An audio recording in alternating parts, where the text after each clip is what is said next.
Mga balitang pantalan ihahatid namin sa inyo mula rito sa Philippine Ports Authority Head Office. Ako si Zeus Legaspi at ito ang Ronda Pantalan.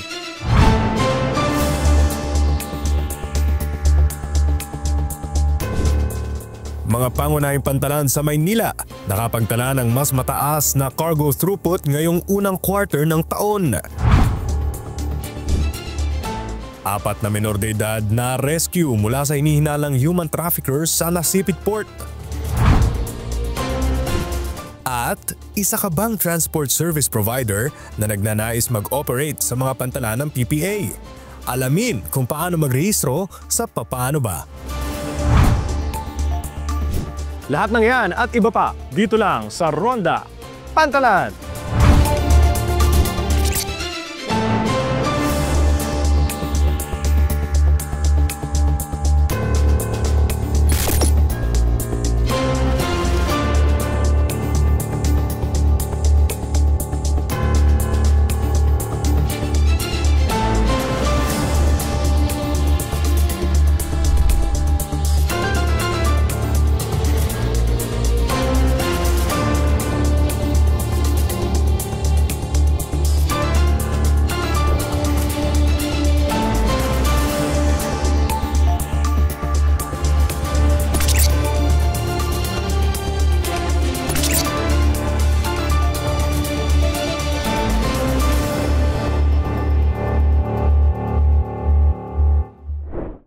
Nakapagtala ng mas mataas na cargo throughput o yung mga kargamentong dumaraan sa mga pangunahing pantalan sa Maynila.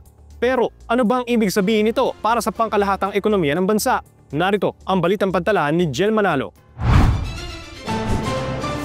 Dahil sa naitalang pagdami ng kargamentong dumaraan sa mga pangunahing pantalan sa Maynila nitong mga unang buwan ng 2025, nakikita ng Philippine Ports Authority ang pagsigla sa ekonomiya at kalakalan ngayong taon.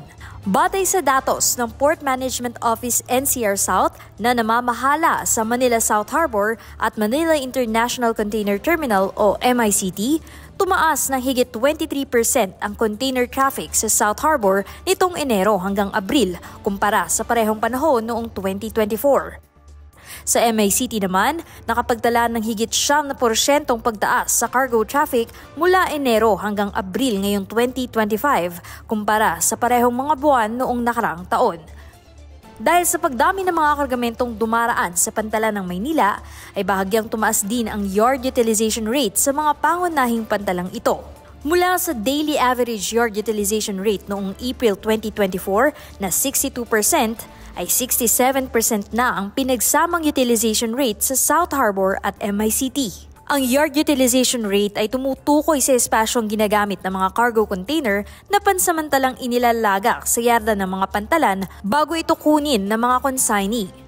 Muli namang pinaalalahanan ng pamunuan ng PMO-NCR South ang mga importer na kunin na nila agad ang kanilang mga kargamento na dumarating sa Port of Manila. Ito'y para makaiwas sa penalty at upang mapanatiling maluwag ang mga yarda. Sa kabila ng pagdami ng mga dumarating na mga kargamento, siniguro ng port manager ng NCR South na normal pa rin ang utilization rate nito at mabilis ang pagproproseso sa mga kargamento sa pantalan. Sa kabila ng pagdami ng mga dumarating na mga kargamento, siniguro ng port manager ng PMO NCR South na normal pa rin ang utilization rate nito at mabilis ang pagpoproseso sa mga kargamento sa pantalan. Kamakailan nga lamang ay pinasinayaan ng Asian Terminals Incorporated, ang private operator ng MICT, ang pagpapalawak sa Pier 3 ng kanilang container terminal. 2 bago at malalaking key cranes din ang inilagay dito para makatulong na mas mapabilis pa ang pagproseso sa mga 20-foot container. Ang mga hakbang ng PPA at ng mga katuwang nitong pribadong kumpanya na pabilisin ang pagproseso sa mga kargamento sa pantalan ay pagtalima sa utos si Pangulong Ferdinand Marcos Jr. na lalo pang pagbutihin ang ekonomiya ng bansa. Jel Manalo para sa PPA TV. Isang tugboat ang nagliyab habang naglalayag sa katubigang malapit sa Batangas Port. Ayon sa ulat ng Batangas Port Management Office, mag-aalas 3 ng hapon nitong Miyerkules, May 28 nang makatanggap ng ulat ang tauhan ng kanilang Vessel Traffic Management Division na may sumiklab na sunog sa barkong MTAG No. 505 Sunjin. Ayon sa paunang impormasyon, nagsimula ang sunog sa bandang generator ng nasabing tugboat. Agad na rumesponde ang isa pang tugboat na TB Chokwang at ligtas na nailipat sa kanilang barko ang lahat ng tripulante ng Sunjin. Kita rin sa mga litratong ito ang pagbomba ng tubig sa nasusunog na tugboat. Matapos niyan ay sumampa na ang mga tauhan ng Philippine Coast Guard para apulahin pa ang apoy. Idineklara ang fire out bandang alas 4:30 ng hapon. Wala ring naitalang nasaktan sa pangyayari. Patuloy pang iniimbestigahan ng Bureau of Fire Protection ang naging sanhi ng sunog. Sa Batangas Port pa rin, arestado ang isang lalaki matapos mahulihan ng hinihinalang illegal na droga. Ayon sa ulat ng Batangas Port Management Office, papunta sana ng Calapan Oriental, Mindoro ang lalaking pasahero nang makita sa baggage x-ray machine ang pinaniniwalaang shabu na nakasilid sa kanyang bagahe. Agad itong inireport ng screening operator sa Port Police Department na sila namang nagdala sa suspect sa kanilang istasyon kung saan nakumpirma ang kanyang pagkakakilanlan. Matapos nito ay nakipag-ugnayan ng Port Police sa Philippine Drug Enforcement Agency o PDEA para sa tamang pagpoproseso at pagbeberipika sa hinihinalang illegal na droga.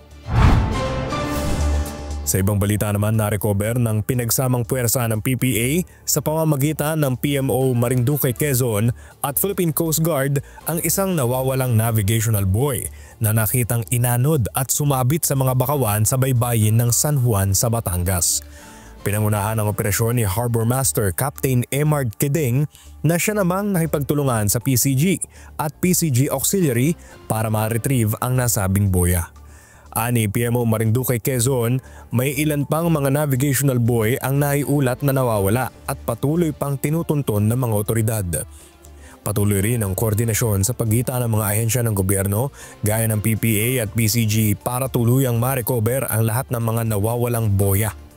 Pinakikiusapan naman ang publiko na kung sino man ang makakita o makapansin sa mga navigational buoy na posibleng nabahura o inanod sa mga baybayin ay agad na makipag-ugnayan sa PCG. Mahalaga kasi ang mga buoy na ito para magsilbing gabay sa mga barko tuwing low visibility, pati na rin tuwing gabi. Narescue ng mga otoridad ang 4 na menor de edad mula sa hinihinalang human trafficker sa Nasipit Port sa Agusan del Norte. Ang 4 na dalagita, nirecruit daw ni alias Daddy para magtrabaho sa isang bar. May report si Paul Calayag. Dinala sa Malasakit Help Desk ng Nasipit Port sa Agusan del Norte ang 4 na babaeng ito na may kasamang isang nakakatandang lalaki. Habang nagsasagawa kasi ng routine verification ang mga security personnel ay kahina-hinalang dokumento ang ipinesenta ng 4 na babaeng pasakay sana ng barko. Hindi rin umano nagtutugma ang kanilang mga sagot patungkol sa kanilang tunay na edad. Nang makausap ng mga empleyado sa help desk, nakumpirma ang mga babae ay pawang menor de edad. Hindi rin pala nila kamag-anak ang 39 anyos na lalaking kanilang kasama at tinatawag pa nilang daddy. Nang magsagawa ng preliminary investigation ang mga otoridad kasama ang mga port police ng PPA, nadiskobring nire-recruit pala ng lalaki ang mga dalagita para magtrabaho sa isang bar. Nadiskubre ring ibubugaw ng suspect ang 4 na babae. Inaresto ng mga port police on the spot ang lalaking sinampahan ng kasong kriminal dahil sa paglabag sa Anti-Trafficking in Persons Act of 2003. Nakapaghain na rin ang mga otoridad ng formal na reklamo sa Provincial Prosecutor's Office ng Agusan.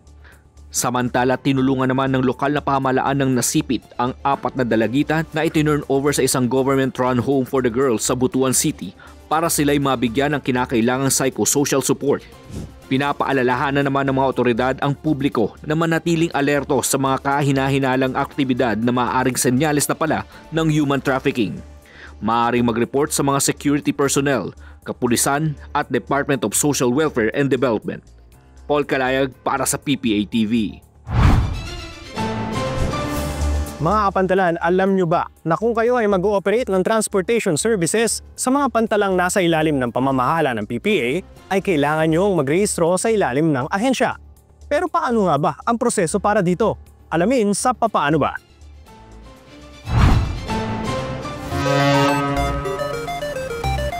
Hello mga kapantalan! Kayo ba ay transport service provider na nais mag-operate sa mga pantalan sa Pilipinas? Pwes, panoorin na ang video nito at alamin ang mga requirements at dito lang yan sa Papaano Ba? Ang mga transport service providers ay kinakailangang kumuha ng TAP o Transportation Accreditation, Permits and Pass for Ports o TAP. Upang makakuha nito, bisitahin ang official website ng Philippine Ports Authority na www.ppa.com.ph at i-click ang TAP. Dito, kailangan mo lamang na i-register ang inyong kumpanya. Ihanda rin ang lahat ng mga requirements tulad ng application form, omnibus statement, dokumento ng inyong negosyo tulad ng Articles of Incorporation o kaya naman ay DTI Registration Certification kung kayo ay single proprietor. Income tax return, kasama ang mga official receipt at Certificate of Registration o ORCR. Kasama rin sa mga requirements ang proof of authorization mula sa inyong kumpanya.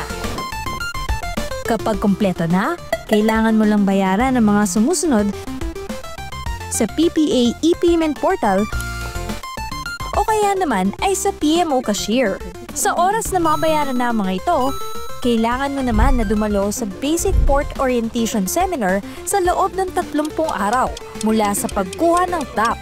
Valid ang TAP sa loob ng 3 taon at maaari namang mag-renew ng hindi bababa sa 60 araw bago ang expiration nito.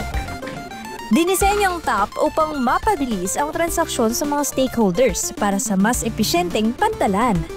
Para sa iba pang detalye, bisitahin ang PPA website at social media accounts at abangan ang susunod pa na Papaano Ba?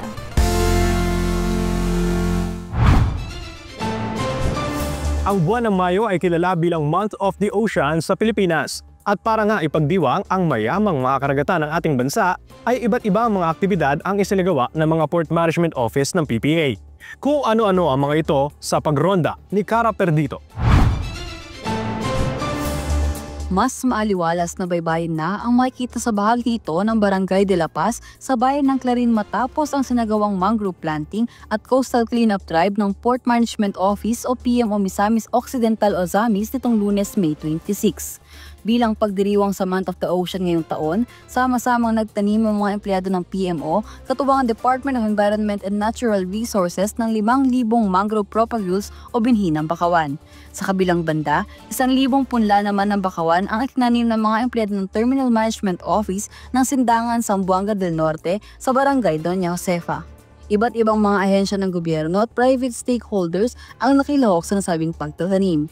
Ayon sa Smithsonian Natural Museum of History, mahalaga ang mga bakawan sa mga baybayin dahil nakatutulong ito sa pagharang sa mga daluyong o storm surge na maaari magdulot ng pagbaha sa mga tinatawag na coastal communities.